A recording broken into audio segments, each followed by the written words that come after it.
Mesdames et messieurs, bonjour et soyez les bienvenus pour cette nouvelle édition de votre journal de 15 heures à la une dans l'actualité.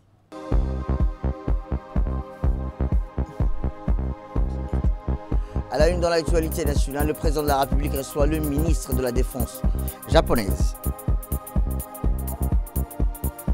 Et enfin, dans l'actualité nationale, la cérémonie d'ouverture d'une séance de plaidoyer et de diffusion. Et dans l'actualité internationale, l'Égypte et le Qatar présentent une nouvelle proposition au mouvement de résistance palestinien pour un cessez-le-feu à Gaza. C'était les titres. Merci si vous nous rejoignez. Eh bien, à la une, je vous le disais dans le titre, le président de la République, son Excellence Ismaël Omar Guelleh, a reçu aujourd'hui au Palais de la République une forte délégation conduite par le ministre japonais de la Défense, M. Gen Nakatani, qui effectue une visite de travail à Djibouti dans le cadre d'une tournée dans la région. Cette visite de courtoisie du ministre nippon de la Défense au président de la République, son Excellence Ismaël Omar Guelleh, a été l'occasion d'aborder plusieurs sujets d'intérêt commun, notamment les relations d'amitié et de coopération entre les deux pays et les deux peuples, ainsi que les voies et moyens de les promouvoir et de les développer davantage. Les discussions ont ensuite été étendues au partenariat stratégique que les deux nations entretiennent dans le domaine militaire et de la sécurité. Le ministre japonais a profité de l'occasion pour exprimer le rôle stratégique de Djibouti pour la promotion de la paix et la stabilité dans la région, mais également le rôle acteur dans la lutte contre la piraterie maritime.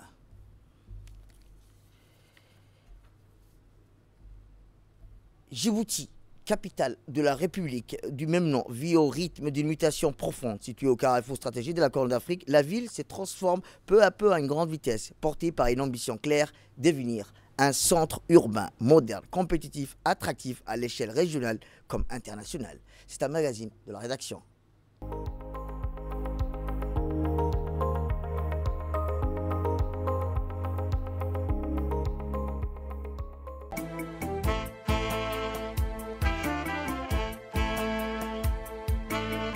Djibouti, capitale de la République du même nom, vit au rythme d'une mutation profonde. Située au carrefour stratégique de la Corne de l'Afrique, la ville se transforme à grande vitesse.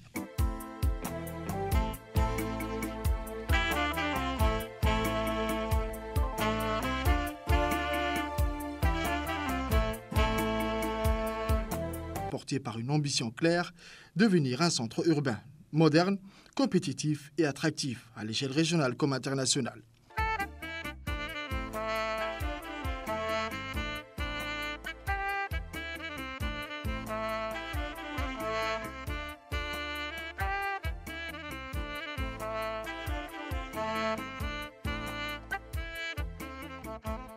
En arpentant ces rues, on constate immédiatement l'ampleur des travaux engagés.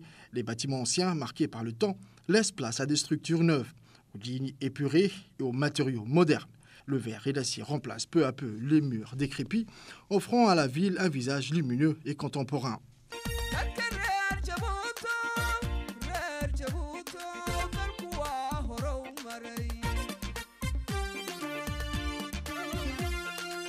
Les quartiers résidentiels connaissent eux aussi un profond renouveau.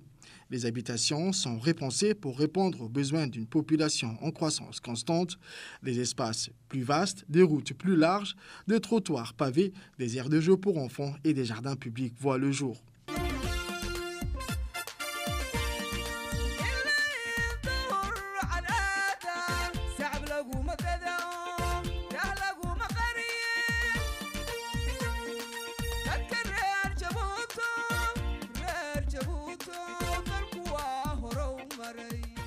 Ces aménagements participent à améliorer la qualité de vie des habitants, tout en rendant la ville plus attractive pour les investisseurs. Au centre-ville, le paysage change de façon spectaculaire. Chaque nouvelle construction s'inscrit dans une logique d'aménagement global visant à fluidifier les déplacements, dynamiser les échanges commerciaux et offrir des infrastructures à la hauteur des ambitions de la capitale. Mais l'urbanisation ne se limite pas à l'immobilier. Le réseau routier est au cœur de cette transformation. L'Agence nationale des routes, l'ADR, déploie un programme de modernisation à grande échelle. Élargissement d'axes principaux, réfection des chaussées, création de nouvelles voies. Le tronçon Guelbetel Et le tronçon Carte-7 bis, par exemple, longtemps inutilisable, a été entièrement réhabilité. Nous remercions le gouvernement à travers l'Agence djiboutienne de route, l'ADR, qui a mis tout son temps et toute son énergie pour réhabiliter cette route qui est très fréquentée par les automobilistes. Nous sommes à l'ouverture, la fin des travaux de la voie centrale de Quartier 7. Nous remercions énormément l'ADER qui ne ménage pas ses efforts et qui est toujours au service de la population. Et qui, depuis que nous sommes là, et bien avant nous, continue à bitumer les voies et les artères de la ville pour que les citoyens puissent circuler.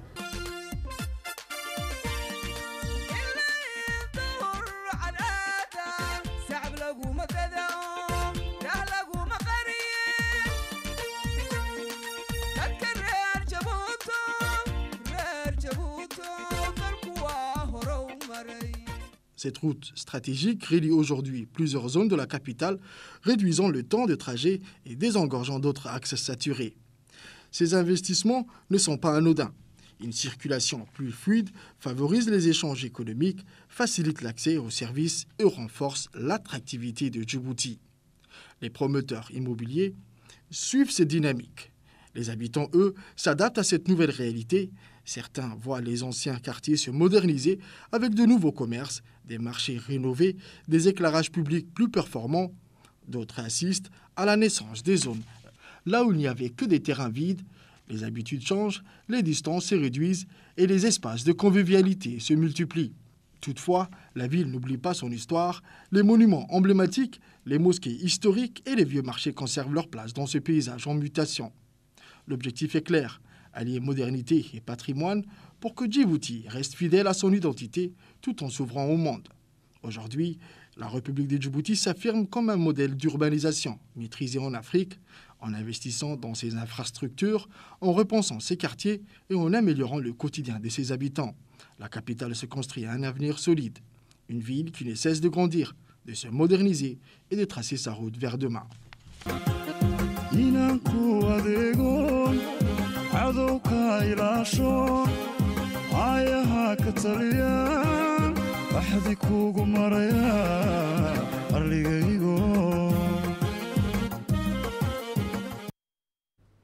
C'était un magazine de la rédaction qui concernait sur l'urbanisation.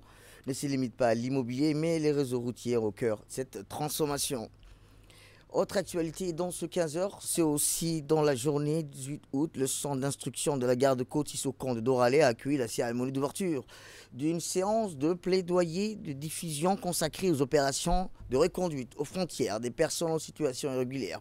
Rappelons que 26 officiers et sous-officiers supérieurs de la garde-côte djiboutienne ont pris part à cette session, placée au patronage du colonel Ouass Omar Bourré, commandant de la garde-côte. La cérémonie s'est déroulée en présence de la secrétaire générale du Croissant Rouge de Djibouti et du représentant du comité international de la Croix-Rouge. Dans son allocution, le commandant de la garde-côte a souligné l'importance de cette rencontre pour renforcer la coopération entre forces de sécurité et acteurs humanitaires dans le respect des lois, de la dignité humaine et des engagements internationaux de Djibouti. Il a également exprimé sa reconnaissance envers au Croissant Rouge pour son soutien constant dans le renforcement des capacités opérationnelles de l'institution.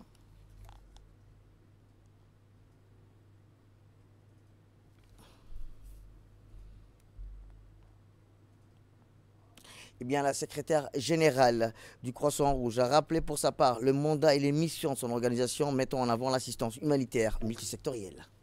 En qualité de secrétaire général du Croissant Rouge de Djibouti, j'ai l'honneur et le plaisir de prendre part avec vous aujourd'hui pour vous proposer une séance de dissémination consacrée au statut et au mandat du Croissant Rouge de Djibouti.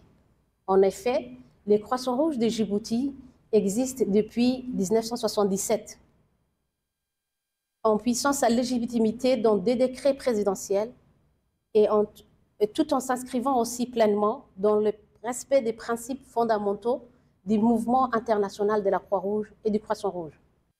Bien que le Croissant Rouge soit reconnu comme un acteur humanitaire national de premier plan, certaines zones d'ombre subsistent quant à sa nature, son rôle et aussi ses prérogatives.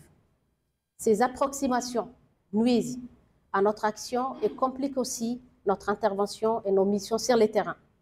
C'est pourquoi nous avons engagé aujourd'hui ici une démarche de clarification et de sensibilisation, non seulement à vous, mais on a aussi l'intention d'étendre ces activités aux autres partenaires nationaux et internationaux ici présents à Djibouti.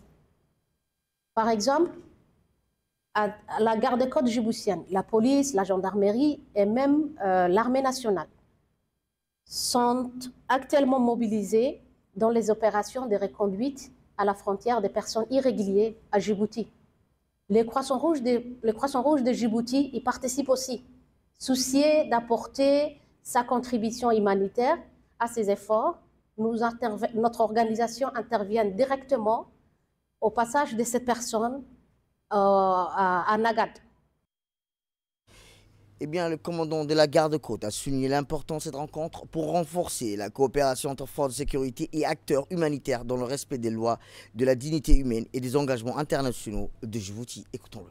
C'est un honneur pour moi de prendre part à l'occasion de l'ouverture de cette séance plaidoyer et de diffusion organisée dans le cadre des opérations de reconduite aux frontières des personnes en situation irrégulière. La mission qui nous réunit ce matin ici est deux faces. Renforcer les capacités opérationnelles des personnels de la garde-côte djiboutienne et conformément à la législation nationale et aux engagements internationaux souscrits par la République de Djibouti et dans le strict respect de la dignité humaine, la garde-côte djiboutienne s'assure que l'ensemble de ces interventions se déroulent dans la transparence, la rigueur et le plein respect des normes en vigueur.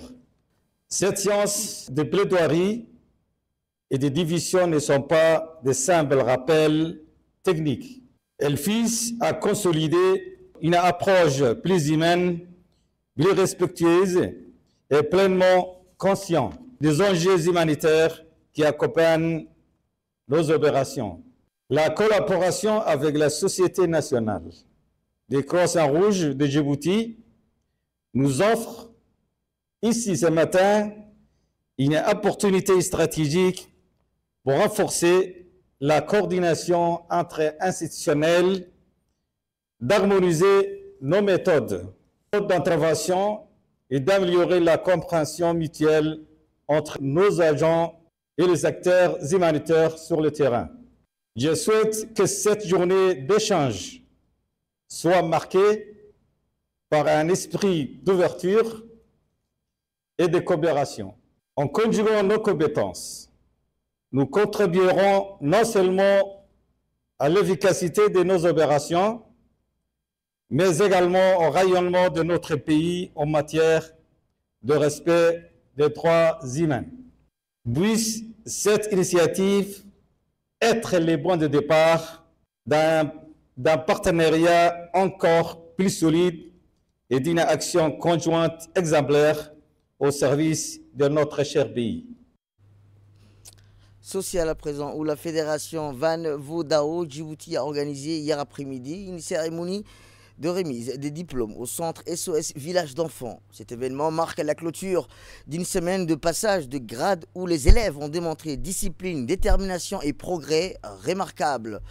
En présence des parents, des responsables du sport, des enseignants, d'invités d'honneur, la cérémonie a été ponctuée de démonstrations techniques, de remise des certificats témoignant du sérieux et de l'engagement de tous. Le président de la fédération, Mustafa Mohamed Ali, a salué le travail accompli, rappelant combien le Van Vodao contribue à l'éducation des jeunes par la transmission des valeurs de respect, d'unité et de persévérance.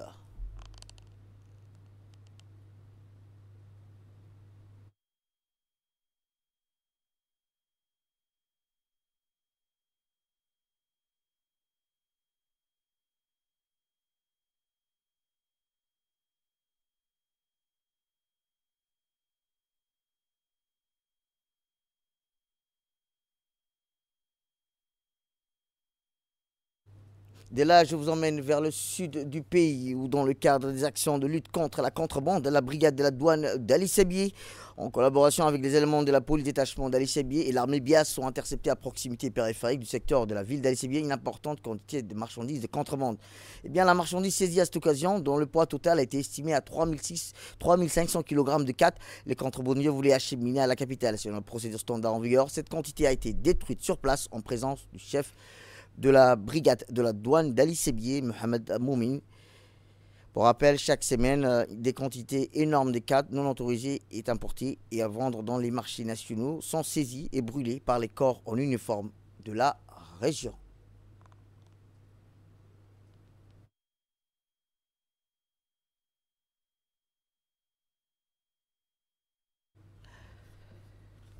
Régional à présent, où le Maroc et le Kenya brillent lors de la dernière journée de la phase de groupe de la Coupe d'Afrique des Nations locaux. Hier, la Coupe d'Afrique des Nations, les joueurs locaux ont offert un match passionnant dans le Maroc, avec le Maroc qui s'impose face à la République démocratique du Congo, 3-1, tandis que le Kenya remporte une victoire cruciale contre la Zambie, 1-0. Dans l'autre rencontre, le Kenya s'impose 1-0 contre la Zambie, terminant en tête du groupe avec 10 points, ainsi que le Maroc qui affrontera la Tanzanie en quart de finale.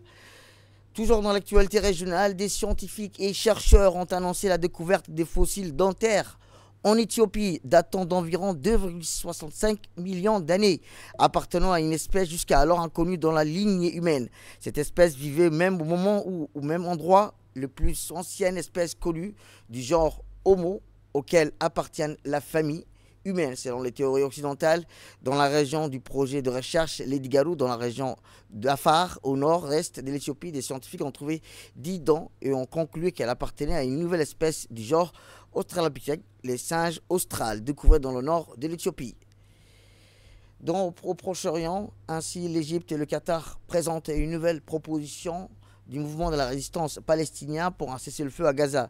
Les médiateurs dans les négociations indirectes sur le cessez-le-feu dans la bande de Gaza ont remis au mouvement de la résistance une nouvelle proposition visant à reprendre les pourparlers. Selon des sources, les représentants de l'Égypte et du Qatar ont transmis la nouvelle initiative à la résistance en présence des dirigeants de plusieurs factions palestiniennes. Les sources ont indiqué que les dirigeants des factions ont demandé au mouvement de la résistance palestinien de préparer une réponse à la proposition dans les prochaines heures.